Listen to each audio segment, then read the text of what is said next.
ghê thế nhờ, em ngu ngơ ất ơ thẫn thờ. Ấy nếu như mà bây giờ đi đâu chơi chắc vui lắm nhờ. Nóng như thế này đi bơi thôi chứ không phát cuồng. Ta đến khung trời thiên đường, người bình thường chẳng thể biết đến. Hôm nay nóng bức đến Sun World anh em mình chơi nào. Áo phao cài ngáy vào không lại răng húp cháo. Anh đi chân đất để em thấy anh đây rất là chân thật. Cứ mây trò quăng quật anh niệm Phật em ơi.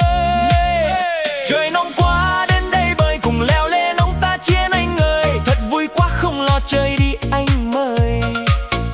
Nhà có bé chẳng sao đâu, hồ bơi lớn có mức không sâu. Nên mây cháu tha hồ mà cùng thi đấu.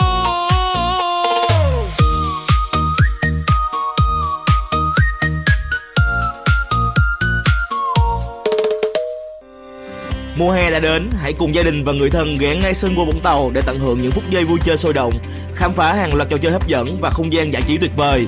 Đặc biệt, nhân dịp Quốc tế Thiếu nhi ngày 1 tháng 6, vô vàn ưu đãi hấp dẫn đang chờ đón bạn. Sun World Vũng Tàu, điểm đến không thể bỏ lỡ trong mùa hè này.